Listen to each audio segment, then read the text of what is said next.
In writing the screenplay, sometimes my screenplays look a little differently than writers who are just turning it over to a director. I try to put in details and thoughts that might be visual, and my screenplays sometimes are a little bit longer than other screenplays. On the other hand, I invariably come to the point where I'm ready to shoot the scene as the director, and I say, when I see the scene, how could that son of a bitch, the writer, have put me into this position? Didn't he know?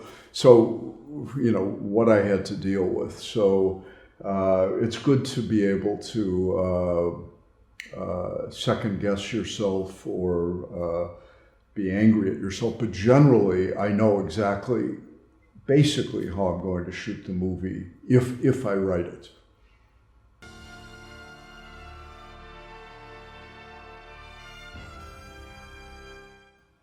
Well, it's only after the screenplay is finished and the cinematographer reads what I have in mind, and we begin discussing how to get it done. So that's if I write it. I've written most of the things I've done, but if it's somebody else's vision, you probably bring the cinematographer in a bit earlier on the thing. But it really is a collaboration with the cinematographer, and you really need to be sure you're dancing to the same music.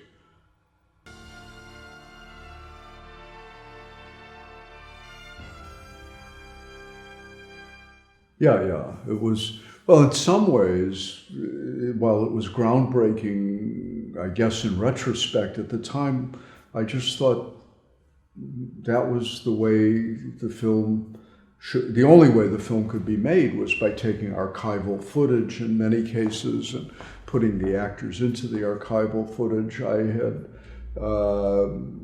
really hadn't seen a film that did it that way, but it just seemed the natural thing once we saw not only the NASA footage, but found footage, stock footage. And it just seemed so natural. In retrospect, nobody was doing it to that extent at the time.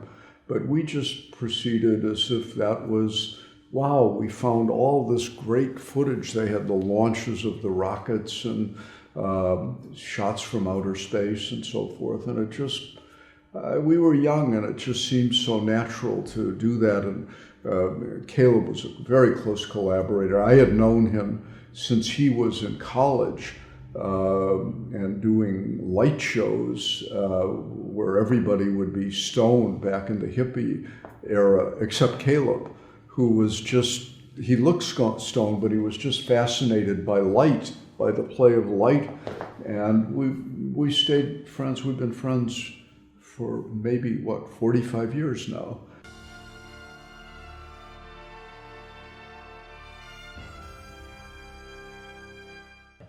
Right. But that's, at the time, it took me many years to get that film set up. Even though American Graffiti had been done somewhere before that, we went to all the studios, and the head of one of the studios pulled some facts out of a drawer and said, there is no market for teenage movies. And at the same time, they would say, nobody will go to a movie in the summertime. I mean, they had all these theories. So it took at least 4 or 5 years to get the film going. And I do remember Walter Hill asking me what I was doing next. He was doing something else. I said, I'm doing a gang movie, The Wanderers. And lo and behold, we're shooting in New York. Suddenly Walter's doing The Warriors, and some of the same extras are in, we were shooting at the same time. His movie came out just before ours for various reasons. I think I was editing Body Snatchers and shooting The Wanderers. And the problem that happened was his movie was more violent, and some people were killed in the movie theater. and it affected the way The Wanderers was released. But The Wanderers was a different thing. It was coming of age. It was about, even though it was the Bronx and the world, I was not part of that world. When I grew up in Chicago, there was a similar kind of thing, and I really saw it in some way as a personal movie.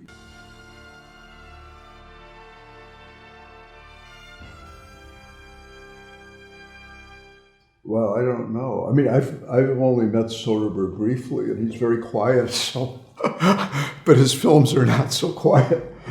So I don't know what to say about that. But well, maybe that's more in a sense it's a variant of the auteur theory, and that may be. But my films, hopefully, are all somewhat different. I don't beat the same drum all the time because I don't want to be in a world or a business where I have to repeat myself. For me, it's the pleasure of learning and going on new adventures.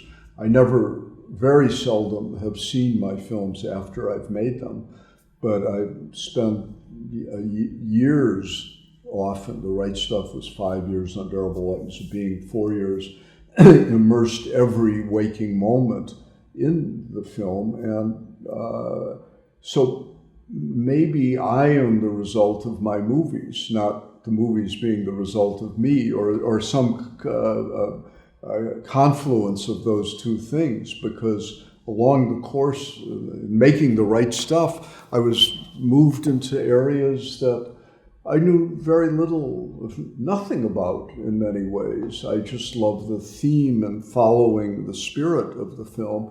And by the end of 5 years, the film taught me.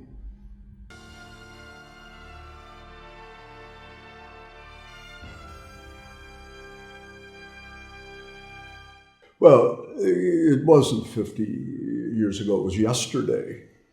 As all filmmakers know, I mean, you remember virtually every detail of the film. Those are the great loves of your life and your obsessions. And I can remember, I was just back at Cannes about 2 years ago giving a master class, and it seemed, almost 50 years had passed, and it was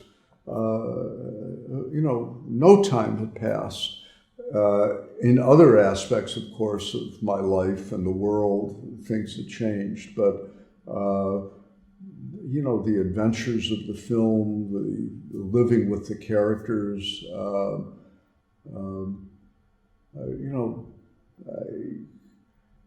many of the actors are gone.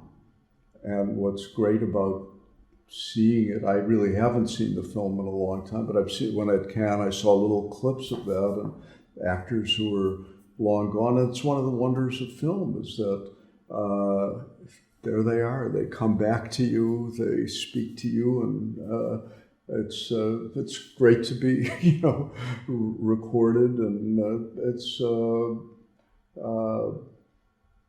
but Cannes, I mean, just to speak of Cannes 50 years ago, was a totally different world. I mean, it was not like the bizarre festival, carnival that it is now. I mean, there was an element of that. But I can remember I was on the beach with this Bergman actress, Ingrid Thulin. We were just talking, very beautiful, and we're talking about things, and suddenly she looks up and she says, "My God, look at that." And the paparazzi are following Jane Mansfield. And I wasn't interested in Jane Mansfield, but that was the beginning for me of the paparazzi culture. But what I thought festivals should be about was the dialogue, the meeting people, the dialogue, which is what your festival is about, really. And it's rare that you have a specific theme and thematic things, and you have conversations about the making of film, which is not what the festivals in general, the big festivals, are about. where producers come and they make deals, and it's another world.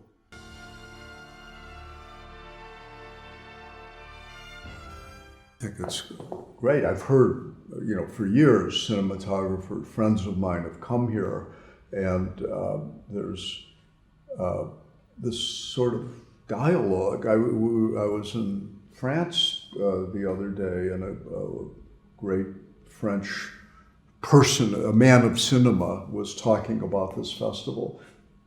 He's never been here. He's been to every other festival, but he says, I hear that's a very special festival. And I'd been hearing about that from my friends who had come here. And when Darek and Caleb were coming this year, I just thought, it's what I was saying earlier, a festival, and I'm just arrived here now, but where we can have a dialogue about the making of film, not about the selling of movies, because most festivals, the criterion for success is how they do at the box office. What are you doing next? And this is about, this is the artistic examination of film.